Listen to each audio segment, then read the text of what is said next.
Entonces, ya en el 2017, al ver que no había justicia, yo allá en mi pueblo, pues me quedaban dos alternativas. O dejar de luchar, como habían hecho la mayoría, o venirme para Bogotá. Entonces tomé la determinación de desplazarme. Estás escuchando Pensamiento Espiral, conducido por Juan Diego Beltrán y Angélica Daza.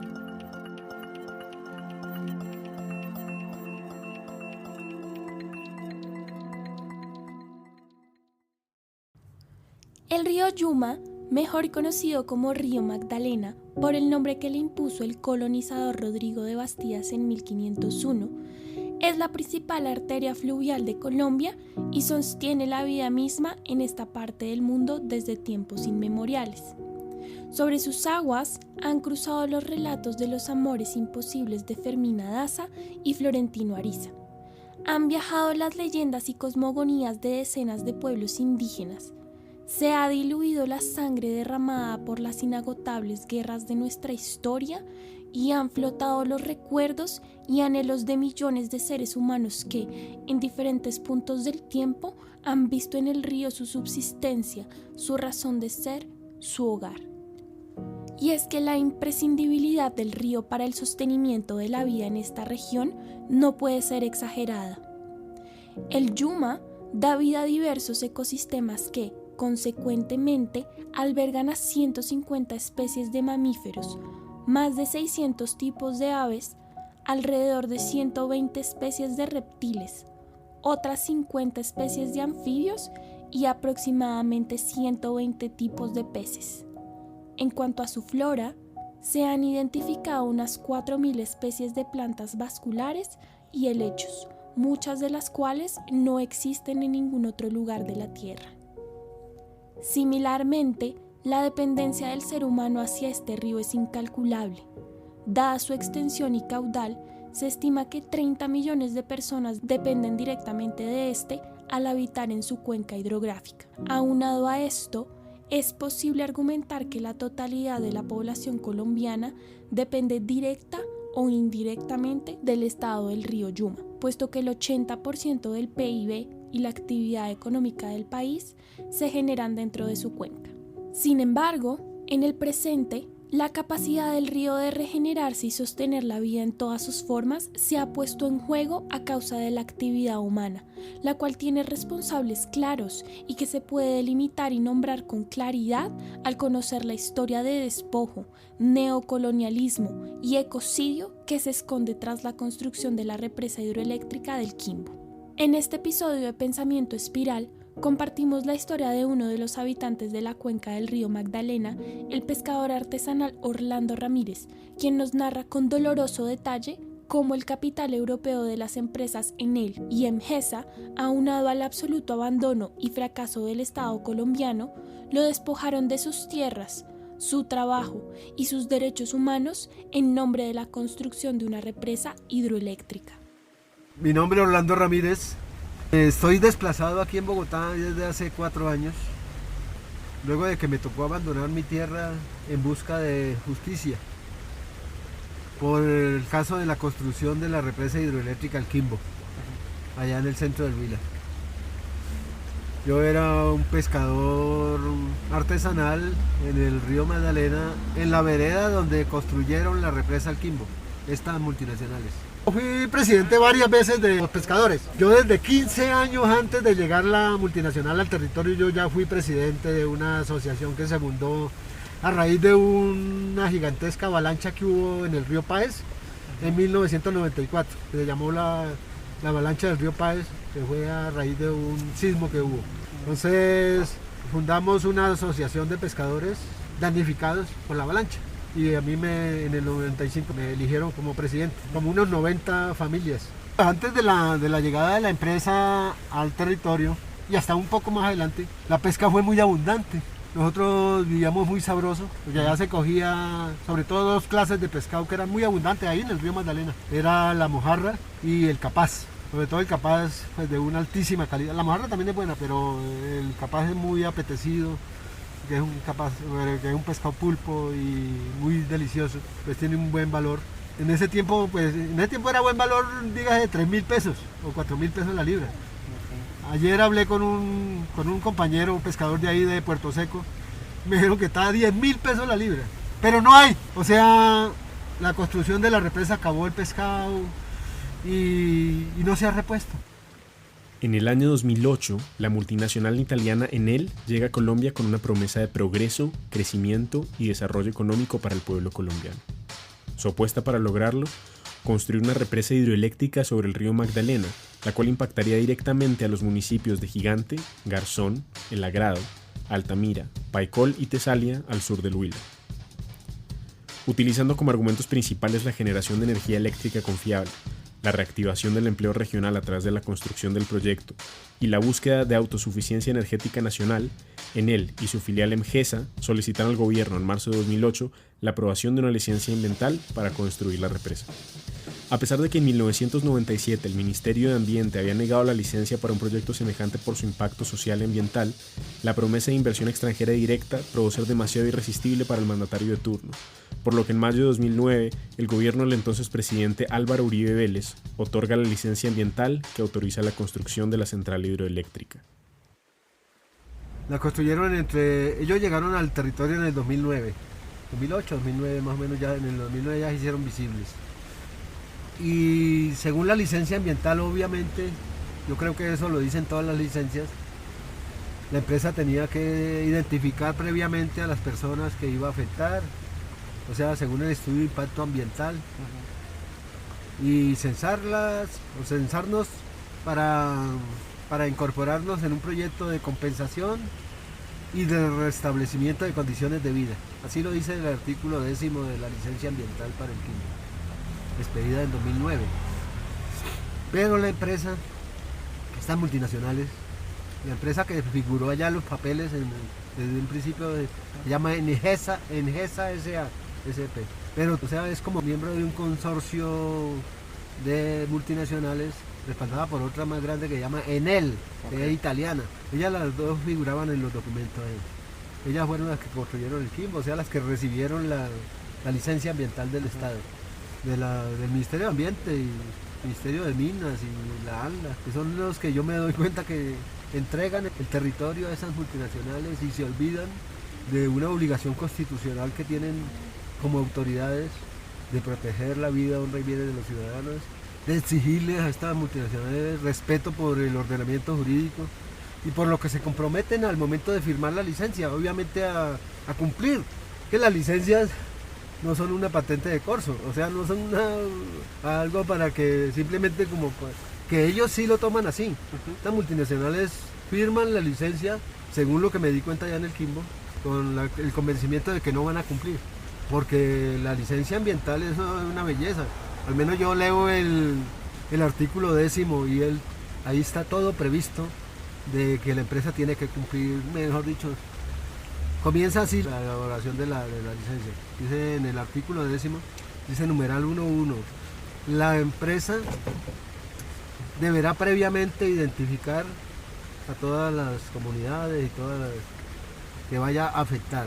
Y dice, esta licencia sujeta a Engesa al cumplimiento del estudio de impacto ambiental, del estudio de no sé qué, del monitoreo y no sé qué más, y de la normatividad vigente y las siguientes obligaciones. O sea, hay una lista ahí de todo está protegido. Uno leer la licencia ambiental es como leer prácticamente como leer la Constitución Nacional. Supuestamente todos los derechos están amparados, pero de ahí a que cumplan. Según lo que me di cuenta yo allá, las multinacionales firman la licencia, pero como medio, como vehículo para acceder a las riquezas de los ríos y de las playas y de sus alrededores, de las fincas y haciendas, porque como el Estado lo primero que hace es declararles de utilidad pública toda la región, entonces los campesinos y los hacendados tienen por las buenas o por las malas que venderles sus tierras a estas multinacionales. A pesar del descontento y protestas de las comunidades en el área de afectación del proyecto, el gobierno de Álvaro Uribe Vélez silencia el clamor, decretando las tierras involucradas en el proyecto como de utilidad pública. Esta figura permite al Estado expropiar propiedades y terrenos privados bajo el argumento de que son requeridos por intereses del Estado.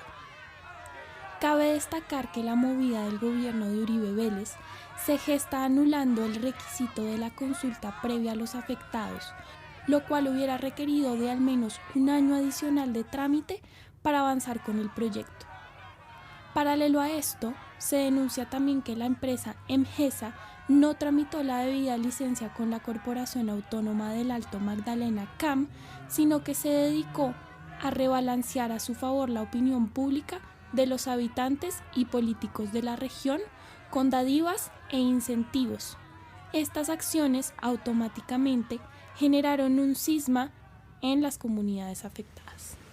Los impactos por una construcción de una gigantesca represa como esta son increíbles en todos los aspectos, en el aspecto social, en el aspecto económico, en el aspecto ambiental, o sea, se tiran todo. Allá supuestamente llegan con una falacia, con una mentira, el Estado y la empresa llegan que llegó el empleo, que llegó el progreso, que llegó no sé qué. Entonces se divide, la población se divide en los que quieren trabajar de pronto con la empresa y los que queremos defender el territorio y defender los derechos de la gente y que todo se haga de acuerdo a la ley. Entonces ahí ya hay un primer choque social, porque los que si uno comienza a protestar, a marchar, a exigir, entonces los que quieren trabajar entonces le dicen a uno, ay, entonces deme trabajo usted o... Bueno, eso se forma una división en la sociedad, eso ya de por sí es malo. Eso, lo primero, que es un gran choque, y que el tal empleo que vienen ofreciendo, eso es una falacia. Le dan empleo por ahí a uno que otro de esos municipios del área de influencia. Allá eran 5 o 6. Era Gigante, que fue donde construyeron la presa, y hacia arriba Garzón, Altamira, El Agrado, Paicol y Tesalia. Esos eran los que estaban dentro del estudio de impacto ambiental como afectados. Pero como el Estado le permite a las multinacionales ellas mismas que hagan el estudio de impacto ambiental, ellos dejan la mayor parte de afectados por fuera. Por ejemplo, hacia abajo de la presa está otra represa que ya es antigua, que la construyó el Estado hace 30, 35 años, y la dejaron por fuera del estudio de impacto ambiental, o sea, por fuera del área de influencia directa. Le digo, ¿cómo se les ocurre? Si iban a construir una represa durante 5 años, día y noche trabajando, retroexcavando los ríos, talando, haciendo carreteras por las orillas de los ríos, contaminándolos, porque para hacer esos túneles y todas las carreteras que hacen por encima de esas lomas, como esos son más que todo rocas, eso tienen que utilizar tal vez cientos de toneladas de explosivos. Yo que estuve allá todo el tiempo, eso así a lo lejos, uno veía a veces, habían días que eran explosiones en cadena, como si fuera una zona de guerra. Y todo eso, ¿a dónde va a dar ahí? Al río. Sea el polvadal que se levanta o lo que sea, cae al río, o cuando llueve, pues todo eso escurre al río. También para esos túneles, eso utilizan muchos químicos para secar el cemento, para acelerarlo, bueno, acelerante y de todo.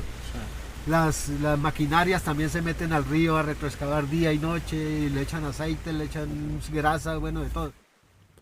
A pesar de que la energía hidroeléctrica es presentada como una alternativa sostenible para la generación de energía eléctrica, en este punto es importante detenerse para comprender cómo se construye una represa hidroeléctrica, pues al entender su construcción podemos explorar por qué su costo ambiental es tan alto y cómo es que su construcción tuvo tantas implicaciones negativas para las comunidades ribereñas en el área de impacto de la central hidroeléctrica del Quindío. Para empezar, es necesario entender cómo opera una de estas centrales. La física detrás de ellas es relativamente sencilla. Las centrales hidroeléctricas dependen de turbinas y generadores eléctricos que, a su vez, son alimentados por la fuerza mecánica producida por el agua en movimiento de un río. La rotación de las turbinas carga los generadores, los cuales, posteriormente, envían la energía a un transformador encargado de convertir la energía resultante en electricidad, la cual es almacenada y distribuida desde la central. No obstante, dado que en muchas ocasiones el caudal natural de los ríos no es suficientemente fuerte para producir las cantidades de energía que una central hidroeléctrica establece como meta de capacidad producida, es necesario construir represas. Estos bloqueos al curso del río se construyen para crear caídas artificiales de agua y para regular el flujo del agua que tiene acceso a los generadores. De esa forma, la altura garantizada por las presas da un impulso adicional de fuerza gravitacional que aumenta la energía potencial del agua en movimiento. El problema con esto, sin embargo, es que para poder mantener y regular un flujo y caudal estable que garantice la operación de la central, la obra debe incluir la construcción de un embalse artificial que acumule agua en su parte superior. La construcción de estos embalses, por lo tanto, implica la desviación del curso natural del río mediante procesos de retroexcavación, deforestación y dinamitado, así como de la posterior inundación de miles de hectáreas de tierras fértiles con ecosistemas vibrantes que albergan a cientos de especies de flora y fauna y que a su vez son el hogar y fuente de subsistencia de grupos humanos en las áreas de influencia de un proyecto de infraestructura como este. En el caso del Quimbo, el desarrollo de esta obra comprendió la creación de una presa, un dique auxiliar, un vertedero, una casa de máquinas, una serie de túneles de carga y la construcción de un embalse artificial de 8.250 hectáreas que requería la inundación de tierras cultivables e históricamente habitadas por comunidades de campesinos y pescadores. Para que dimensiones el tamaño del embalse y el área que ocupa la central hidroeléctrica del Quimbo y por tanto de la destrucción ambiental necesaria para su creación, imagina que una inundación cubre la totalidad del área de Manhattan, ciudad de Nueva York, e incluso así, el tamaño de la hidroeléctrica abarcaría más que la superficie entera de la Gran Manzana. Don Orlando nos contó a profundidad las implicaciones de la inundación de todas estas hectáreas de tierras vibrantes y vivas. Las condiciones de la licencia, una de las condiciones en lo ambiental más grandes que tenían, una obligación grandísima, era que tenían que sacar todos los árboles de lo que llaman ellos el vaso del embalse, o sea, todo lo que iban a inundar. Eran como 2.000 o 3.000 hectáreas de bosque que tenían que sacar. Pues la empresa se valió hasta última hora de la ANLA. Ellos comenzaron a llenar la represa el 30 de junio de 2015 y la ANLA, en su alcahuetería y en su complicidad con la multinacional, le modificó la licencia 5 días antes, el 25 de junio de 2015, y le permitió que la empresa dejara el bosque allá metido, que inundara el bosque. Porque la empresa le argumentaba a la ANLA que era imposible sacar todo ese bosque porque estaba en áreas inaccesibles. Yo digo, entonces, ¿para qué firmaron la licencia? Eso tenían que haberlo visto antes de firmar la licencia. Y eso tenía que haberlo previsto el estudio de impacto ambiental. Si era imposible sacarlo, pues entonces era inviable la construcción de la represa, por motivos ambientales o económicos o lo que fuera. Se va a durar muchos años en reponerse. Porque vea, a pesar de que han pasado ya 6 años de que dejaron de revolcar los ríos, porque ya construyeron la represa, comenzaron a generar energía. Ese acto que yo dije que de ahora a rato, que la ANLA le permitió inundar miles de hectáreas de bosque, eso es un daño ambiental gigantesco que va a durar 50 años por lo menos. Porque esa madera fina de esos bosques vírgenes, eso no se deteriora en un año, ni en 2, ni en 3. Eso dura 50 años deteriorándose. Y esos árboles, al deteriorarse, a podrirse, van expidiendo contaminantes de toda clase, todas sus sustancias, y eso contamina, y eso impide la pesca, y eso daña la pesca, y eso mantiene contaminado el río Magdalena. O sea, ese acto que le hizo la ANLA de aprobarle 5 días antes, que sí, que podía dejarlo cuando desde un principio eso estaba prohibido. Y esos bosques no solo contaminan el agua, sino que al deteriorarse expiden lo que se llama los gases de efecto invernadero. Entonces, ese favor que le hizo la ANLA, entre otros favores, porque le modificaron 100 veces la licencia. Eso es un descaro, eso es una corrupción, es una mala fe. Si una multinacional firma una licencia es porque ya sus representantes legales, sus abogados han evidenciado que sí pueden cumplir con eso. Pero firmarla para incumplirla, para valerse de corruptos que le modifiquen 100 veces, ¿qué es modificarle? Es quitarle todas las obligaciones y dejar en nada la licencia. O sea, eso es una porquería lo que hacen. Para mí, yo no he estudiado ni nada, pero uno analiza qué es lo que hace el Estado. Sí. En el 2012, o sea, como año y medio después de haber comenzado la construcción de la represa, porque la construcción comenzó a finales de 2010, y como unos 15 meses posterior comenzó a acabarse el pescado, aguas abajo de donde ellos estaban construyendo la represa, tan rápido. ¿Por qué? Por la contaminación, por lo que digo, para hacer esos túneles, utilizan explosivos, y el explosivo eso son químicos, son bravísimos, y secantes y sellantes para el cemento, y talan, y sobre todo la retroexcavación de los 2 ríos. Ellos al comenzar lo primero que hacen es mandar miles de maquinarias para los ríos a retroexcavarlos. Retroexcavadoras gigantescas y bulldozers gigantescos y y se meten a los ríos y a las playas y a las fincas aledañas y a las haciendas aledañas, que todo que supuestamente es para sacar los materiales para la obra, pero en realidad lo que persiguen es el amarillito, que es lo que toda la vida los conquistadores, estos colonialistas han perseguido. Entonces, al revolcar tanto los ríos se produce lo que llama la sedimentación, o sea, los ríos de por sí ellos tienen una capa natural cuando están sanos por encima que protege lo más hondo, pero al quitar esa capa, la fuerza del agua se lleva todo lo que hay de ahí para abajo, barro, árboles que ha dejado en anteriores avalanchas o lo que sea, por allá, todo eso comienza a bajar y a bajar. Entonces, ¿qué pasa? ¿Por qué se acaba el pescado? Porque resulta que es que los peces, los huevos de los peces no flotan.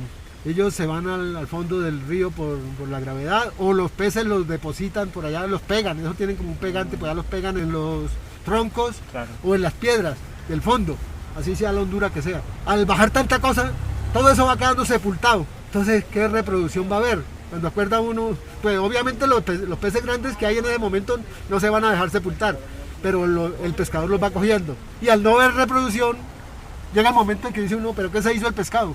Se acaba, tanto por la contaminación como más que todo por la sedimentación que impide que haya reproducción. Y va uno y le dice a los jueces, porque así sucedió, por ejemplo, conmigo: mire, señor juez, protéjanos el mínimo vital, vea, el pescado desapareció, no estamos cogiendo ni para echar a la olla. Y como cuando uno pone una demanda, le mandan copia a la multinacional. Entonces el representante legal le dice al juez: no, mentira, el pescado está ahí.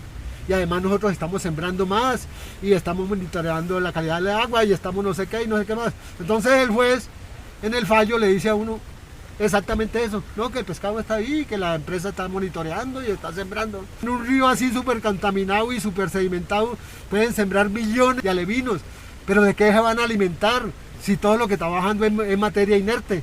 Barro, lodo, arena. Es que cuando el río está sano, uno ve que las piedras están lisas. Eso que uno ve que están lisas, eso es microplancton, eso son microalgas y bichitos de toda clase diminutos, que esa es la alimentación de los pececitos cuando están pequeñitos. Pero eso no lo comprenden. Pues uno porque es pescador y sabe, allá conoce, pero un juez ni nada, cosas no. El juez le come cuenta al representante ilegal de la multinacional. Por eso nos negaron todas las tutelas, porque en este país las que mandan son esas multinacionales y se apoderan de forma corrupta de la esperanza más grande uno que tiene, que es la justicia, o sea, los jueces.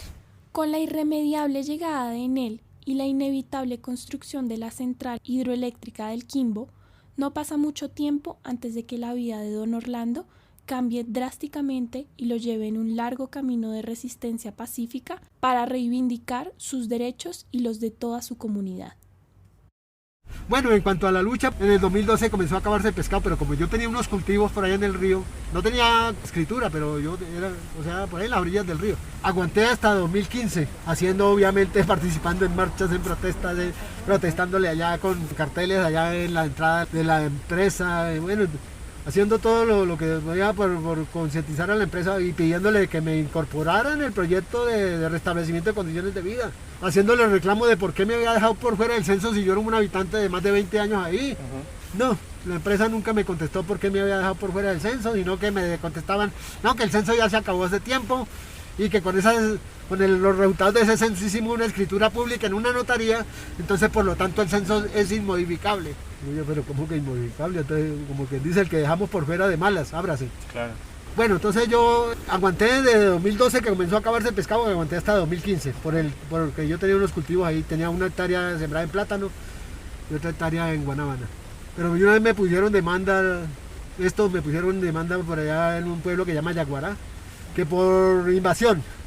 Póngale, los invasores, los que vienen de Europa a invadir acá el territorio, poniéndome demanda a mí por invasor. Entonces, ante la persecución y todo, y la amenaza de que iban a mochar los cultivos y no iban a responder por nada, entonces a mí me tocó salir o sea, alguien me ofreció algo por eso y me ofrecieron 5 millones por las mejoras y yo salí de eso rápidamente, en lugar de seguir yendo a contestar esas demandas por allá a un pueblo que se llama Yaguará.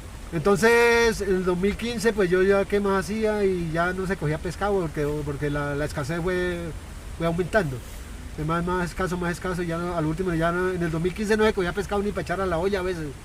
A veces uno tenía que comerse el arrocito solo. Y los jueces, no, contestándole a uno, no, lo que dijera la empresa.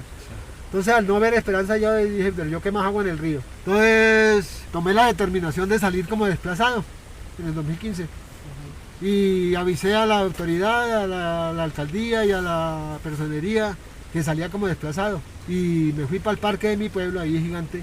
Y me encadené a una ceiba ahí a protestar. La ceiba que desafortunadamente murió, era un árbol muy antiguo, murió en este año. Era un árbol de más de 200 años y un árbol el más hermoso que yo he visto. Bueno, entonces yo llegué al parque y hice un cambuche y ahí duré casi 2 años. Mientras que ponía otras tutelas que podía poner. Y ya en el 2017 pues ya me negaron la última tutela, ya no podía poner más tutelas ni nada. Entonces dije, ¿yo qué más hago? Pero entonces yo dije, pues yo tengo el 100% de pruebas de mi caso y del caso de los demás también, porque yo no soy solo víctima, sino testigo, claro, por haber sido dirigente. Yo fundé una asociación de pescadores damnificados por el Quimbo. Y yo para aceptar a los socios ahí, a los compañeros, tenía que yo o conocerlos o que me presentaran la documentación completa. O sea, por eso yo conozco todo el caso al 100%. Entonces, ya en el 2017, al ver que no había justicia yo allá en mi pueblo, pues me quedaban 2 alternativas. O dejar de luchar, como habían hecho la mayoría, o venirme para Bogotá. Entonces, tomé la determinación de desplazarme. Desde entonces estoy aquí en Bogotá, hace 4 años. Yo llegué el 16 de septiembre, de abril de 2017.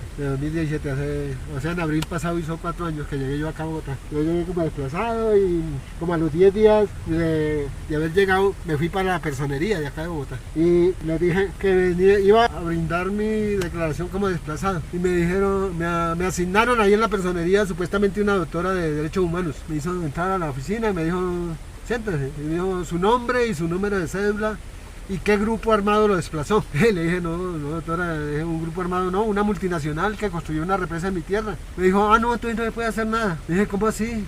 Que no me puede hacer nada. Dijo, sí, porque es que las que desplazan son los grupos armados. Le dije, pero yo traigo pruebas de que me desconocieron mis derechos, de que inundaron el territorio, que acabaron con mi derecho al trabajo que era la pesca, bueno, una cantidad de pruebas. Dijo, sí, pero como la ley de víctimas, la 1448, no reconoce los desplazamientos que hacen las multinacionales, sino únicamente las que hacen los grupos armados. Dijo, entonces no se puede hacer nada. Dijo, nosotros le vamos a hacer un seguimiento. Bueno, salí, mentira, ¿qué seguimiento? Ni queda nada. Estuve saliendo 3 años allá en la Plaza de Bolívar y poniendo ahí las pancartas, ahí al pie de la estatua de Bolívar, y nunca fue allá un personero, un defensor del pueblo, un procurador, ni siquiera un político, estando ahí el Congreso ahí al pie, y estando las Cortes ahí al pie, y estando la Presidencia ahí más allá, la alcaldía ahí al frente. O sea, fueron 3 años como si estuviera protestando en un desierto y estaba en la Plaza de Bolívar. Cuando comenzó la pandemia, hace ya año largo, como año y medio, entonces pues como ordenaron prácticamente encierro de todo el mundo, entonces yo me refugié en un albergue para adultos, por allá que tiene la alcaldía, y allá duré como 6 meses hasta septiembre de ahora 1 año, que dieron algo de libertad para salir. Entonces yo estaba aburrido allá porque pues yo no vine a Bogotá a estar en un albergue, yo vine fue a protestar. Entonces pues yo pensé, dije, si sigo saliendo a la Plaza de Bolívar, ya perdí 3 años que voy a salir a seguir allá, yendo allá. Entonces averigüé dónde eran la gerencia general de estos, y alguien me dijo dónde era, entonces vine y acá me les vine a protestarles. El primer día llegué con un sartén y haciéndoles ruido y me les metí allá, y ahí eso por la noche me sacaron con la policía, casi de rastra, porque yo no quería salirme a las buenas. Ahí seguí durmiendo acá en el andén, como al tercer día, una noche que estaba ya quedándome dormido como a las 9, llegó un tipo y levantó el plástico y me echó una cosa en la cara. Yo dije, me jodieron. Y como pude, lo seguí, pues allá sí apareció un policía y lo cogieron, y era un vigilante de por ahí cerca que lo habían mandado seguro para que me asustara, porque afortunadamente pues sí me ardió la cara, me ardieron los ojos, pero no me quedaron secuelas. Entonces yo de todas maneras seguí acá, y como a los 20 días me tocó ir a una cita médica, y seguro se dieron cuenta cuando yo salí, de una vez llamaron a todos los que pudieron, que a la policía, que a la alcaldía local, bueno, todo, a la inspección, yo no sé quién más. O sea, el representante legal de la multinacional mandó a llamar a todo el mundo que vinieran a recoger esos desechos que yo había dejado, eran unos desechos ahí. O sea, el cambuche y las pancartas y todo. Cuando yo vine por la tarde de la cita médica ya no había nada. estaba barrido, todo estaba limpio. Entonces, y así estuve como un mes casi, prácticamente sin poderme cambiar ni nada, o sea, porque me decomisaron todo, hasta que puse una tutela y me entregaron las cosas y ya después no se volvieron a meter conmigo. O sea, me tocó guerrear este sitio y aquí estoy, ya llevo 11 meses, o sea, el 2 de septiembre próximo ya completaré un año de estar acá. Al escuchar esta historia de resistencia contra los intereses del capital extranjero y la corrupción del Estado, es imposible no cuestionar el estado actual de nuestras instituciones y de la procuración de justicia en este país. ¿Cómo es posible que, a pesar de las evidencias y la claridad del relato de don Orlando, su caso siga olvidado e ignorado por los poderes estatales obligados, desde su creación, a proteger sus derechos? Con impotencia, le preguntamos a don Orlando los avances y el estado actual de su caso frente a las autoridades nacionales. Todo esto se vuelve invisible para supuestamente el Estado colombiano designa una autoridad competente para el caso. En este caso del Quimbo designaron a la ANLA, la Autoridad Nacional de Licencias Ambientales. Todas las autoridades, las demás autoridades dicen que ella es la competente. Uno le pone una queja, una denuncia, un derecho de petición, por ejemplo, a la Procuraduría, a la Fiscalía, a las Cortes, lo que sea, y no le contestan nada, sino que le dan traslado para que conteste la ANLA, que porque ella es la competente. Y a mí me ha dicho, ya por 8 años, que es más o menos la vida que lleva la ANLA de creada, que ellos no son competentes, que la única competente para determinar quién es afectado y quién no es la empresa. Yo digo, pero yo nunca voy a aceptar eso. Si yo soy ciudadano de un Estado de Derecho, para mí, el único que puede determinar si yo tengo derechos o no, como ciudadano colombiano, es el Estado, por intermedio de sus autoridades competentes. Y eso siempre y cuando lleven un debido proceso, respeten mis pruebas y, bueno, todo lo que ordena el Código General de Proceso y todas esas cosas. ¿Cómo es posible que una misma autoridad de un Estado soberano diga que no, que un poder extranjero es el que puede determinar si los ciudadanos colombianos tenemos derecho o no? O sea, esa tal autoridad, esa tal ANLA, se despoja arbitrariamente de su autoridad y su competencia y le dice a uno de forma afrentera, de forma descarada, sin vergüenza, corrupta, que no, que la multinacional es la única. Y le dice, ni siquiera la ANLA, ni siquiera porque la Corte Constitucional en el 2013, ante tantas marchas, tantas protestas, tantas tutelas y demandas que le poníamos a la empresa, allá a los huilenses, entonces revisó el caso del Quimbo y encontró pues que la empresa había cometido fraude en el primer censo y entonces emitió la sentencia T-135 de 2013. Por medio de esa sentencia obligó a la empresa a realizar un nuevo censo y la principal orden de esa sentencia era que en ese nuevo censo sí respetara el derecho a la participación efectiva de los habitantes de la zona, ya que en el primero había cometido fraude. Pues no lo dice así la sentencia, pero pues claro, fue consecuencia de eso. Y en esa misma sentencia le ordenó a la ANLA que hiciera efectivos los derechos de participación de los afectados. ¿Qué quiere decir eso? ¿Qué traduce eso? Esa orden, pues que garantizara los derechos de los ciudadanos, que los protegiera. ¿Y usted cree que han querido? Han desacatado la orden de la Corte Constitucional al 100%, pero al 100%, de forma radical y frentera. Yo en el 2018, por ejemplo, le mandé un derecho de petición a una directora de la ANLA que se llamaba Claudia Victoria González. Y le mandé a decir, doctora, a mí como afectado por el Quimbo, por favor, bríndeme un listado de los afectados por el Quimbo, que esa autoridad le haya hecho efectivo su derecho de participación, como lo ordenó la Corte. La pregunta la sorprendió tanto porque no tenían ninguna, a nadie le habían hecho efectivo. Hizo una de las tantas ilegalidades que ha cometido la ANLA en mi caso. Le dio traslado a la empresa para que la empresa contestara, como si la Corte Constitucional le hubiera dado la orden de hacer efectivos los derechos a la empresa. Digo yo, ¿cómo así? O sea, se zafan de la obligación constitucional. Y ahí en la respuesta de ese derecho de petición me dijo la doctora esa, que ellos habían acompañado a los 7 tutelantes, porque es que para emitir esa sentencia y para revisar el caso del Quimbo, la Corte estudió 7 tutelas de esas cientos que estábamos poniendo, o miles que estábamos poniendo los huilenses, y encontró, al revisar las 7 tutelas, que los jueces estaban fallando masivamente, sistemáticamente a favor de la multinacional y negándonos los derechos a los ciudadanos, a los afectados. Y revocó esas 7 tutelas. O sea, es tan verdad que ya la empresa se había adueñado de la voluntad de los jueces, o sea, ya los tenía bajo su poder, los jueces de ahí, de Gigante, de Garzón, hasta del Tribunal Administrativo del Huila. O sea, de Neiva. Que la Corte no revocó 4 de 7 ni 6 de 7, no. Las 7. Revocó las 7. O sea, este caso, yo no sé, la multinacional, yo no he podido comprender si es que hay unas políticas de Estado para favorecer a los intereses de estas multinacionales y negarle al pueblo sus derechos, o si es que la multinacional con su inmenso poder económico y político y todo, pone bajo su mando a las autoridades, los jueces, que uno va, por ejemplo, allá cuando nos sentimos nosotros afectados, de una vez acudimos que al personero, al procurador judicial y ambiental allá del regional, del Huila, todo eso, todos ya, o sea, como que tuvieran un chip, una orden. No aceptar. Sí, y le dicen a uno, no, la empresa está cumpliendo con todo. Y le muestra a uno, pero mire, vea la prueba. Y no solo una persona, sino cantidad de personas. Y lo que hacen es legalizarle a la empresa todas sus fechorías, todos sus incumplimientos, todas sus fraudes. Por ejemplo, allá un procurador judicial y ambiental del Huila que llamaba Diego Vivas Tafur, tuvo como entre 2010 y 2015 más o menos.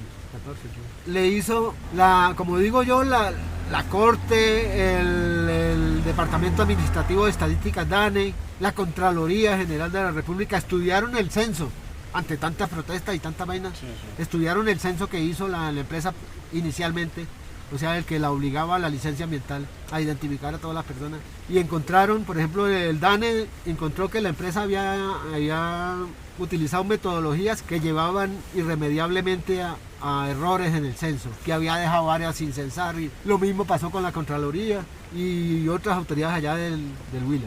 La Corte, con base en esos hallazgos, fue que emitió la sentencia obligándolos a hacer un nuevo censo, a realizar un nuevo censo. Pero la corrupción de estas multinacionales es tan extrema que se burlaron de la orden de la Corte. Sí realizaron un nuevo censo, y no en las veredas, pues allá en los ríos y todo eso, sino que pasaron información por todos los medios de comunicación, más que todo por las emisoras allá, de los pueblos esos, que todo el que se sintiera afectado y que tuviera pruebas, que las lleváramos a las oficinas de ellos, ahí en esos pueblos, para hacernos censar. Sí, eso, en esos pueblos, pues, mucho afectado, porque es que la represa es gigantesca. Ellas inundaron el río Magdalena como 50 kilómetros por lo menos, afectando a veredas de varios municipios, como los nombré ahora rato.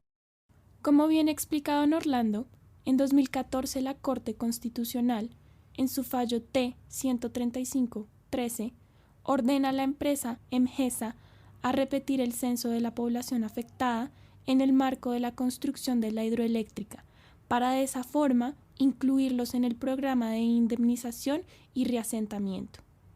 Desafortunadamente, en un país donde las instituciones de procuración de justicia muestran su constante incapacidad para hacer seguimiento y veeduría en la protección de los derechos humanos, las multinacionales EMGESA y ENEL encontraron una manera para desacatar el fallo de la Corte. Entonces, a ese nuevo censo nos presentamos aproximadamente 25.000 personas, 25.000 afectados, que representábamos obviamente a 25.000 familias.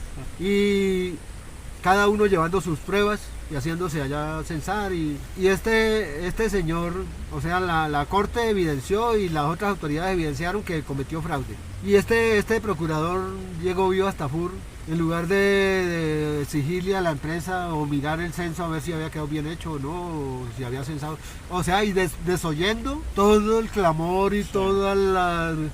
porque él participaba en muchas reuniones de esas, pero como yo me di cuenta, legalizando nomás las decisiones tomadas por la empresa. Por ejemplo, una vez en una reunión en mi pueblo, que se llama Gigante, que fue donde construyeron la represa, allá afuera, como a unos 500 metros del pueblo, hay un centro recreacional que se llama Los Búcaros, con dirección a Neiva, saliendo hacia Neiva. Entonces ahí estaba participando él. Ahí estaba él. Cuando ya terminó la reunión, los dirigentes de varias veredas nos le agrupamos al procurador este. Cuando llegó el turno de yo hablar, le dije, señor procurador, ¿usted por qué no obliga a la empresa a cumplir la licencia ambiental. Me dijo, no, es que los únicos que los pueden obligar son los jueces, pero es muy difícil convencer a los jueces. Pues como había tanta gente, yo no pude ni hacerle más preguntas. O sea, eso era una fila de presidentes de Junta de Acción Comunal, de dirigentes de varias veredas, donde la empresa estaba haciendo lo que le daba la gana. Había dejado a la gente sin censar, bueno, una cantidad de cosas. Entonces me dio esa respuesta. Yo esa respuesta me puse a analizarla. Dije, ¿cómo así que solo los jueces son los que las pueden obligar? Entonces, ¿él qué hacía en esas reuniones? Legalizando las determinaciones de la empresa. Y más adelante, después de haber hecho el censo ese, la multinacional se valió de este procurador y hizo unas escrituras públicas en una notaría, de ahí de Garzón, para blindarse jurídicamente, y lo hizo por consejo de otro procurador que había antes del Diego. O sea, el mismo procurador asesoró a la multinacional para que con los datos recogidos en ese censo, un censo fraudulento, que la empresa no censó sino el 10 o el 15% de lo que tenía que censar, es que afortunadamente pues la licencia ambiental le fijó 2 áreas de influencia directa a la empresa, pero resulta que en una de esas 2 áreas estábamos como el 80 o el 90% de los afectados, y en la otra no estaba y no fue el 10 o el 15%, o sea, donde iban a trabajar y donde iban a inundar había menos afectados que en los alrededores, y por el lado de abajo de la presa, que era donde estábamos nosotros, los de esa vereda. El único centro poblado de esa vereda donde construyeron la represa queda como de unas 3 kilómetros o 4 kilómetros abajo de la presa, pero por estar en la misma vereda y por ser nosotros los primeros que recibíamos y por ser una comunidad de pescadores, nosotros estamos en área de influencia directísima, éramos los primeros.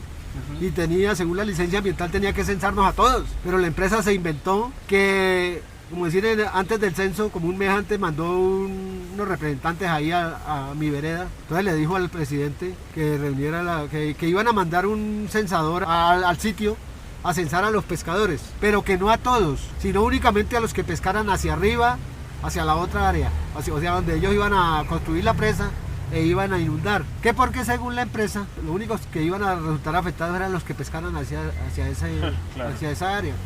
O sea, una determinación arbitraria que desconoce los parámetros de la licencia que ellos habían firmado, donde le fijaron 2 áreas de influencia, donde la vereda esa, por ser, figuraba tanto como área de influencia puntual como local. Y yo digo, ese ejemplo, si esta multinacional no cumplieron con lo que tenían que cumplir, ni siquiera ahí en la vereda donde iban a construir la represa, pues muchísimo menos en las demás alrededores, ni en las cabeceras municipales, ni de esos 5 o 6 municipios que también figuraban en la licencia ambiental como área de influencia directa. Entonces, esto es un caso extremo de violación masiva de derechos humanos, un fraude súper evidente, que no se necesita traer investigadores de Alemania o de la CIA para ver si cometió fraude o no. Claro.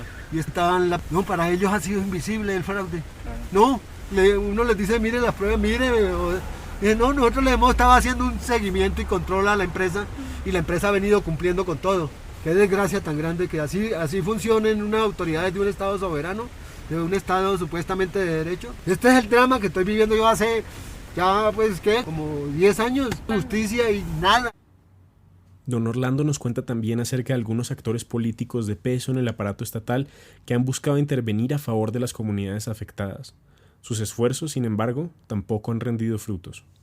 Pero no, estas multinacionales se valen de esa tal ANLA. Es que eso que ha hecho la ANLA es una porquería. Yo no sé, yo digo, ¿por qué permite un Estado que el Ministerio de Ambiente y todo eso, que licencian eso, que entregan el país? ¿Cómo permiten una porquería de esa? La empresa se ha valido de la ANLA para que le modifique todo. O sea, pues ya no, porque ya terminó hace 5 o 6 años la construcción de la represa.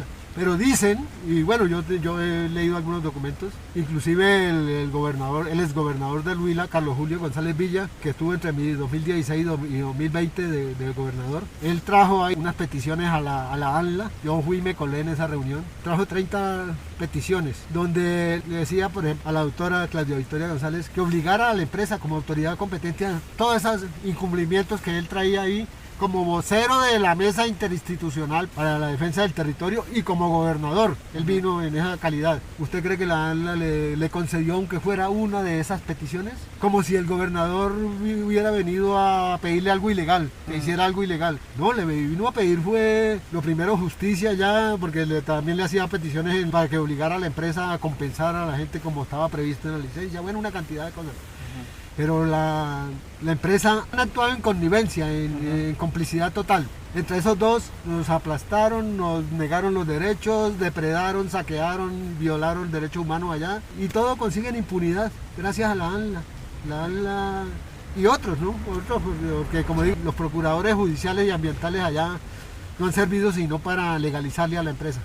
No sé si, como dije antes, por políticas de Estado o porque la empresa les da a cada uno su dulce. Entonces yo no he podido comprender, yo estoy asombrado de que un Estado de Derecho supuestamente actúe así, con sus propios ciudadanos, que le niegue los derechos a los habitantes de una región y le conceda impunidad a esas multinacionales y les permita apoderarse del territorio y le ayude, le alcahuetee todas sus fechorías, todas sus porquerías. Yo he intentado ante la ANLA, yo le he mandado por lo menos medio centenar, por ahí póngale 40 nomás, derechos de petición como en 8 años, denunciándole, presentándole pruebas, presentándole ejemplos de cómo no solo yo, sino mi comunidad fue despojada de los derechos. ¿Qué derechos teníamos como comunidad ahí? Pues a que la empresa nos incorporara en el proyecto de restablecimiento de condiciones de vida.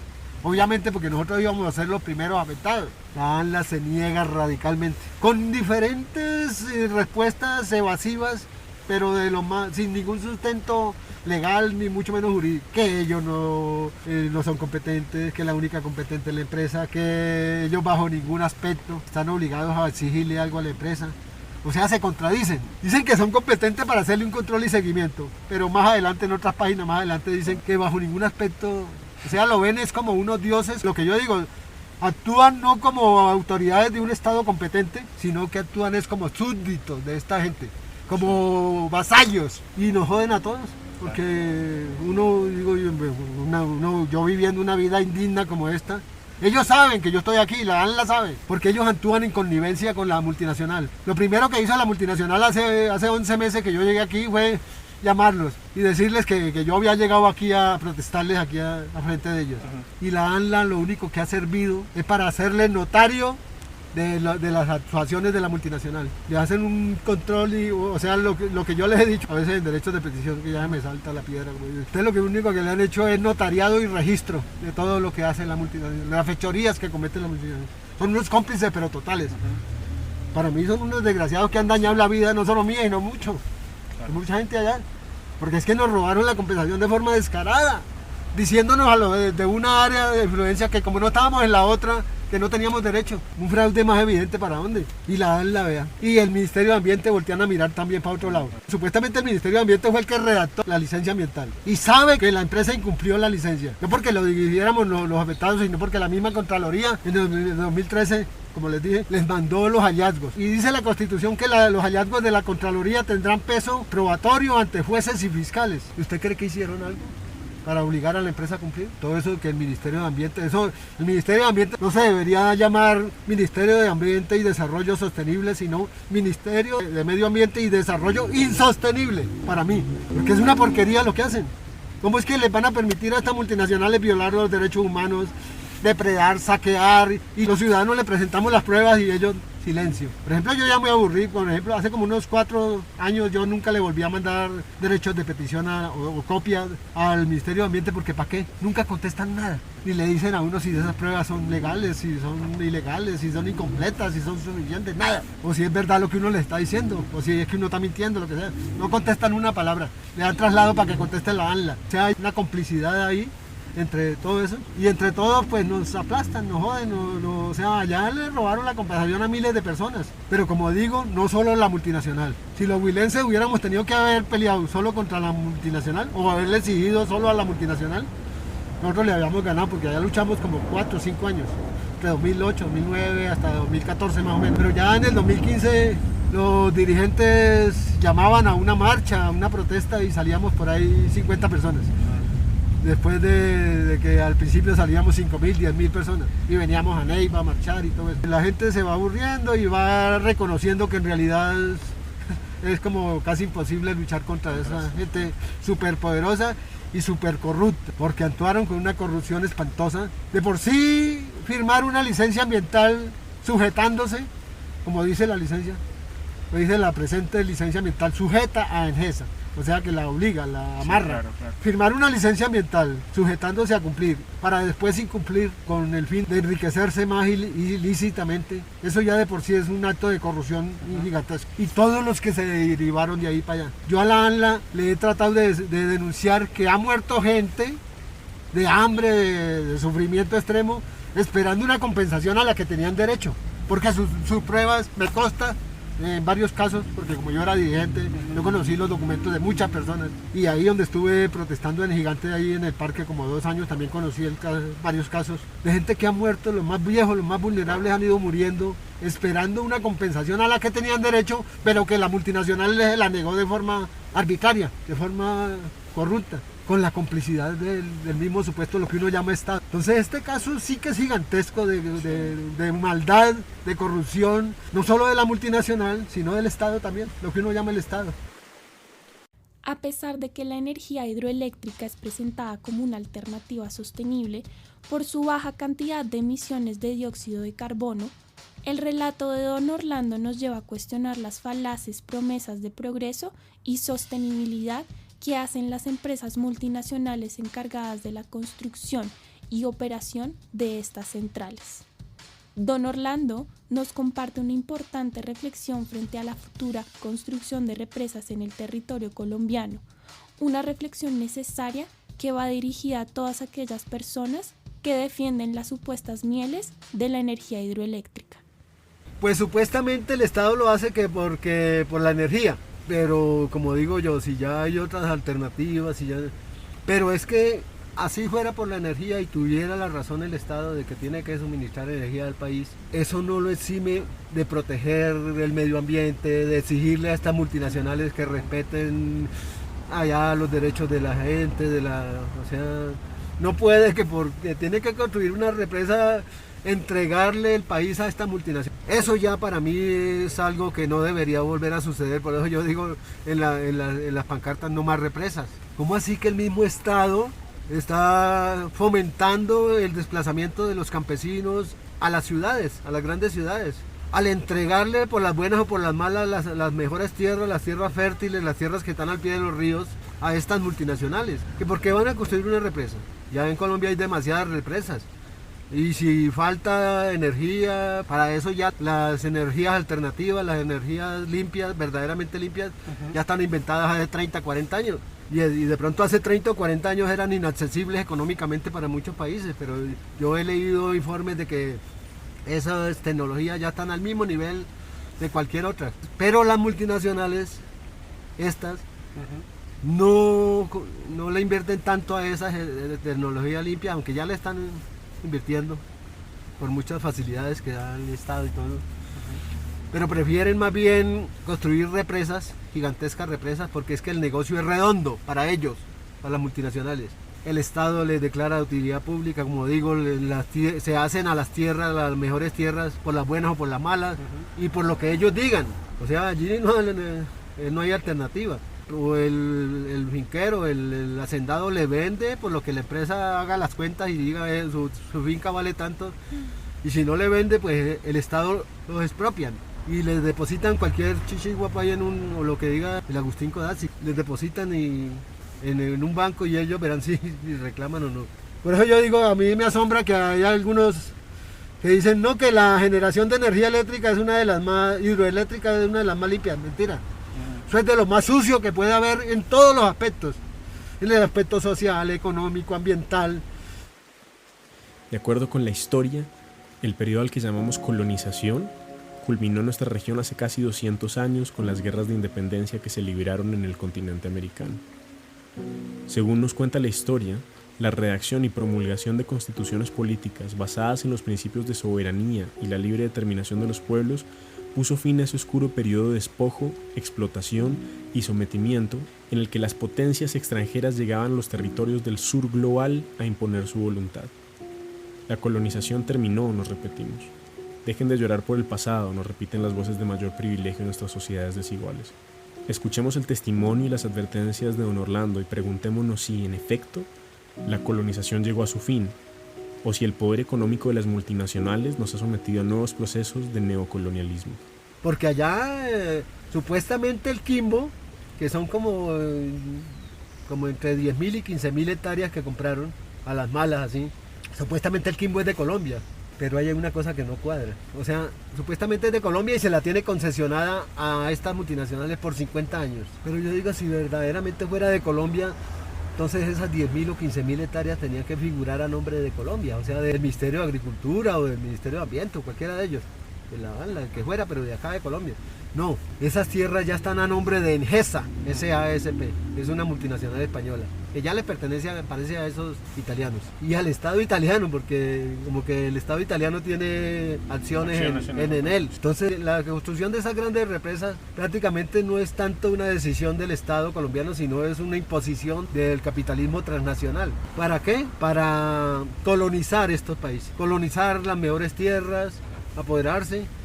¿Ustedes creen que cuando se cumplan los 50 años de generación de energía del Quimbo, supuestamente en el 2065, o sea, ¿usted cree que Engesa y esta Enel y todo van a devolverle esas tierras al Estado colombiano y decirle, uy, bueno, ya nosotros sacamos lo de nuestro negocio, nos vamos y ahí están sus tierras para que se las repartan otra vez a los campesinos?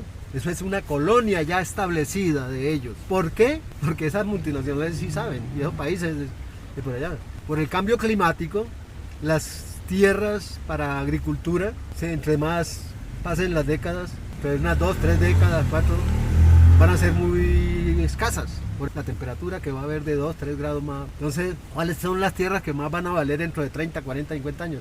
Las que estén al pie de una gran fuente hídrica. Las que hoy tienen poquita agua, dentro de 50 años va a ser un desierto, pero las que estén al pie son las que van a valer. Entonces, ¿quién pierde? Aquí pierden los municipios del área de influencia, que allá fueron más o menos 5. ¿Y por qué? ¿Por qué pierden? Porque pierden la soberanía agroalimentaria. Todas esas 10.000 o 15.000 hectáreas, pues supuestamente inundaron 8.500.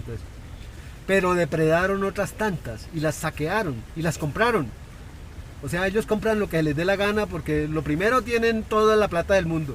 O sea, tienen el poder adquisitivo para hacerlo. El poder adquisitivo de ellos es 4.000 o 4.500 veces más que el de nosotros los colombianos. Claro. Entonces ellos venir acá a comprar tierra es como comprar confites. No sé en qué irá a terminar esto, pero aquí en este país no hay justicia. O sea, estas multinacionales se adueñan de la justicia de forma totalmente increíble. Su poder económico y político, por eso dicen mi pancarta, somos víctimas del colonialismo, y el colonialismo es un cáncer agresivo que avanza silencioso y veloz, porque la gente no se da cuenta, creen que todo lo que hacen estas multinacionales es legal, pero no, es una falsedad, legal no hacen nada, con tal de enriquecerse son capaces de robarle la compensación a miles de personas, de desplazar, y eso, o sea, todo desplazamiento que no sea estrictamente voluntario o que no sea compensado debidamente, ahí se configura el delito de desplazamiento forzado, así no lo haga un grupo armado, claro. Pero las autoridades no. Sí, para la ANLA y para todo, no, eso todo lo que hagan ellos es legal. Entonces yo pienso, a ese ritmo, a esa velocidad que se están apoderando de nuestro país el capitalismo transnacional, los jóvenes de hoy, los niños, próximas generaciones, van a ser ciudadanos pero de puro nombre, que van a ser ciudadanos de un país ajeno, en un altísimo porcentaje, pues ya les pertenece, pero en un altísimo porcentaje le va a pertenecer al capital transnacional. Y según yo me doy cuenta, el capital transnacional es esclavizante, o sea, ellos lo único que les interesa es el enriquecimiento ilícito, así le toque negarle los derechos a miles de personas. Entonces, eso que le espera, yo digo, yo analizo esas futuras generaciones y los jóvenes, aún ustedes los jóvenes de hoy, dentro de 2 décadas, 3 décadas, entre más días el país les pertenece todo, porque es que todo les pertenece y lo que no les pertenece se les debe, eso es lo más tremendo. Sí. Un país súper endeudado. Usted sabe que el que es dueño de las cosas ejerce soberanía sobre ellas. Si este país, los dueños son las multinacionales, Pues ellos ejercen soberanía y esclavizan y yo veo un panorama increíble hacia adelante. ¿Y qué se puede hacer, digo yo? ¿Cómo frenar eso? Si las autoridades, por ejemplo, el Ministerio de Minas, el Ministerio de Medio Ambiente y Desarrollo Insostenible, lo que hacen es eso, licenciarles, entregarles los territorios y permitirles que se adueñen para siempre de las tierras que son de los colombianos. ¿Cómo es posible que esas 10, 15 mil hectáreas de ahí del centro del Huila ya le pertenezcan a una multinacional extranjera? Eso es lo que se llama una colonia. Por eso estas multinacionales no vienen a realizar sus obras normalmente y sacar sus ganancias en un tiempo determinado y largarse y dejar ahí las obras para el país, sino que llegan a colonizar. Y esa colonización no es para 50 años, como dicen ahí, que le han concesionado el Quimbo a esto. No es para siempre, porque esas tierras que les pertenecen a Angesa no las va a devolver dentro de 50 años. Olvídese. Entonces yo sí veo mucha trampa, una cosa muy mala para las futuras generaciones si siguen así como... Y van a seguir porque tienen el poder y tienen que supuestamente es legal y que no sé qué. Todo lo que es legal no es justo. Eso no es justo que entreguen el país así. Porque es que el país no nos pertenece solo a nosotros, los que estamos viviendo hoy en día. Le pertenece también a las futuras generaciones que no tienen por qué llegar a un país ajeno. ¿Sí o no? ¿Cómo es que van a encontrar el país fuera de que les pertenezca por ahí en un 80% o 90% a los extranjeros? El resto se les debe. Un país donde ya a cualquier momento dicen, no, ya la deuda es impagable y bueno, ahí le van a echar mano a lo que quede, con petróleo y a todos los activos que haya, porque es que todos los activos, la mayoría de activos y riquezas del país le pertenecen a las multinacionales. Las minas de toda clase, que de níquel, que de oro, que de carbón, que todo eso, y de esmeraldas y todo eso, en un 90% le pertenecen a los extranjeros. Si hay algunas cosas que le pertenecen a los ricos de este país, pero pues hay un 10%. El 90% le pertenece o se lo concesiona el Estado a esas multinacionales. Y algunas cosas para siempre. Por ejemplo, allá le vendieron la otra represa que hay más abajo, que la construyó el Estado hace 35 años, se la vendieron a la multinacional. Todas esas tierras que representan esas dos represas, son tierras fértiles a la orilla del río, donde se cultivaba toda clase de cultivos de tierra caliente, tomateras, arroceras, algodonales, tabacaleras, piscicultura, ganadería, bueno, todo lo que se da en tierra caliente. Eso ya nunca va a volver a ser de Colombia. Si algún día esas tierras ya dejan de generar energía, como los dueños son europeos, lo que se cultive allí, ¿para dónde se lo van a llevar? Para Europa. O sea, entonces el Estado pierde soberanía agroalimentaria, pierde soberanía territorial, porque ellos son los que mandan allá y ellos son los que ejercen soberanía y ejercen corrupción y ejercen dictadura, como pasa en el caso de nosotros. Y lo peor es que las mismas autoridades supuestamente competentes les reconocen la soberanía y les reconocen la jurisdicción y el poder sobre los derechos de los ciudadanos. ¿Cómo es que la ANLA va a decir que la única competente para determinar si yo tengo derechos o no es una multinacional? Desobedeciendo hasta la misma corte que le dijo que hiciera efectivos los procesos, o sea, que garantizara los derechos de los ciudadanos. Y se niegan. Eso es un fraude a la sentencia judicial administrativa o de policía, como dicen por ahí una parte donde leí. Eso es un fraude y eso es delito, eso da cárcel y da multa. Pero ¿quién disciplina a la ANLA? Nadie. Para quienes después de este episodio sientan la necesidad de apoyar y acompañar la resistencia pacífica contra las multinacionales Emgesa y Enel, don Orlando nos comparte algunas ideas para sumarse a su causa. La principal, compartir y difundir su caso en redes sociales. Para esto, puedes usar los hashtags Pescando Justicia y Enel Responda. También te invitamos a visitar las redes sociales de su movimiento como @pescandojusticia. Pues yo creo que se pueden hacer muchas cosas. Entre ellas, afortunadamente, la tecnología, los que la manejan, porque yo apenas estoy comenzando, que me regalaron un celular hace como un mes y estoy comenzando a cacharrearlo. Afortunadamente se puede difundir. En otros aspectos, pues sí, uno necesita muchas cosas, porque esta es una lucha tan desigual y tan inequitativa que uno no cuenta con el que debiera contar, que es con el Estado. Uno está bajo el yugo de una multinacional de esta y el Estado voltea a mirar para otra parte. Dicen, no, la única competente es la ANLA, y esa ANLA no, para ellos no hay fraude, no hay nada, así se lo digan las autoridades, las otras. Ellos son cómplices totales y y ahí no lo mueve nadie porque ¿quién? Yo no sé si esto irá a haber justicia, pero lo veo pesado, lo veo duro. Yo ya llevo 10 años y no veo un desenlace cerca. Yo de todas maneras agradezco que hay gente que se está sumando, me está viniendo a visitar. Yo de todas maneras de apoyo económico, cualquier cosa, así sea poquito, yo necesito poner otras pancartas, porque a esta multinacional yo tengo mucho por decirle. Y todo sustentado. A mí jamás la empresa me puede decir, ay, me están calumniando, o le vamos a poner una demanda por calumnia, por tal. No lo hacen, así yo les diga criminales, así les diga corruptos, porque es que tengo las pruebas. Y yo, como le digo, yo fui víctima de gente que ha muerto esperando una compensación. Eso es un crimen cometido entre la multinacional y el Estado. La multinacional por corrupta y negar los derechos arbitrariamente, y el Estado por no protegerlos. ¿Y quién es el Estado en este caso? La ANLA. Porque todas dicen que es la ANLA, pero ellos dicen que ellos no. Entonces, ¿quién? Y dejan pasar, y uno viviendo una vida de estas indigna, abandonando todo. A mí me tocó abandonar todo para dedicarme el 100% a la lucha. Hay mucha indiferencia, pero no porque la gente sea indiferente en sí, sino porque hay desconocimiento. ¿Por qué? Porque lo que hacen estas multinacionales, los medios de comunicación, no lo divulgan. Estas multinacionales les pagan grandes pautas a esos medios, sobre todo a los masivos, y como son de ellos, yo siempre había creído hasta hace unos años que Caracol era la cadena de los colombianos, que no sé qué, pura paja, eso es de Prisa Radio de España. Entonces, de colombianos no tenemos nada. Y entonces estas multinacionales les pagan archimillones para que hablen bonito de ellos y para que le tapen las cosas malas, la contaminación, el robo de todos los derechos de la gente y todo lo que hacen las porquerías. Porque es que esto sí tiene aristas de toda clase. Solo uno que ha vivido y ha padecido esta cosa tan horrible sabe al 100%. El mensaje para la gente que he tratado de divulgar ya desde 10 años es que hay que luchar. Porque si uno no lucha, el Estado supuestamente que es el que tiene que luchar por nosotros, que tiene que proteger los derechos, estas multinacionales lo ponen, yo no sé cómo harán, pero lo ponen es al servicio de ellos. Pero yo no he encontrado, eso vamos a hacer como una protesta, ¿no? Como un acto simbólico.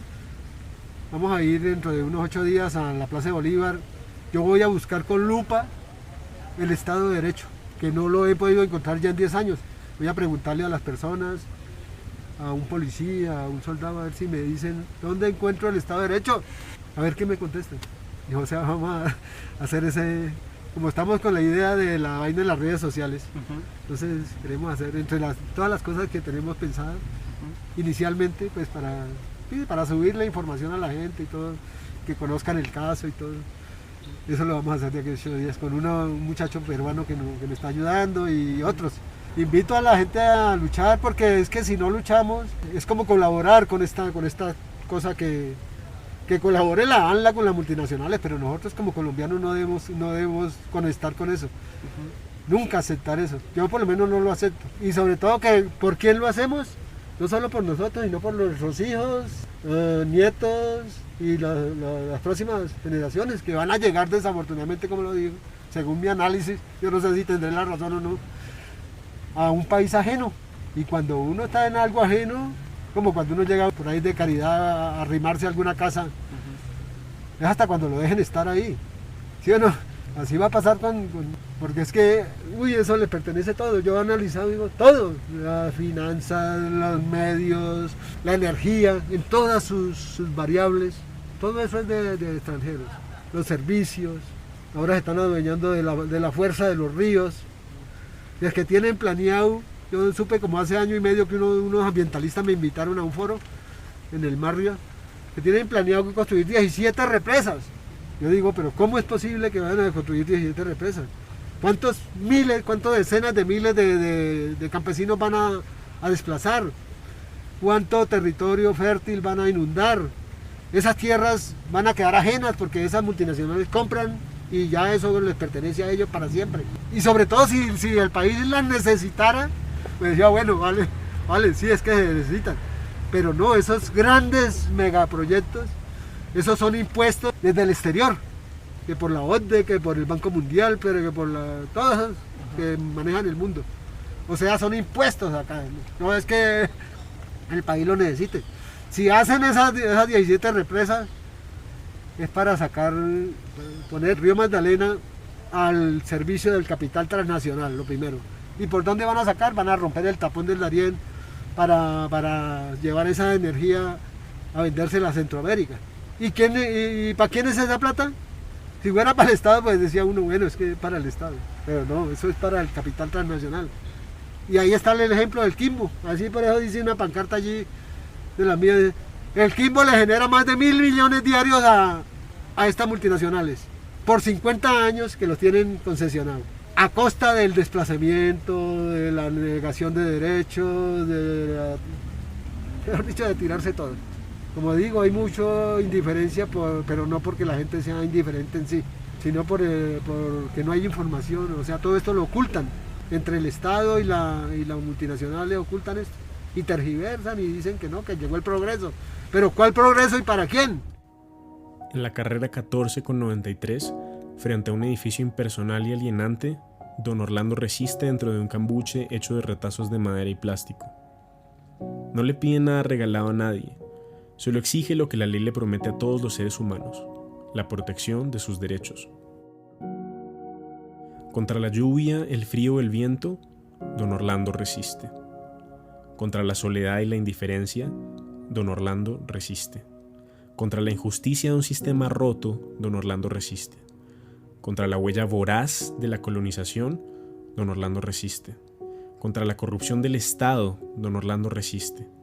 Contra la destrucción de la madre tierra, don Orlando resiste. Que la fuerza de sus actos nos imprima de valentía para luchar por las causas justas de este mundo. Que la honestidad de su voz resuene por todo el país hasta que el ruido del silencio cómplice cese por completo. Que la perseverancia de su espíritu nos llame a pensar en soluciones a abusos como este. Que la entrega absoluta de don Orlando Ramírez no sea en vano, que su causa nos inspire a dar lo mejor de nosotros mismos para construir el mundo que anhelamos.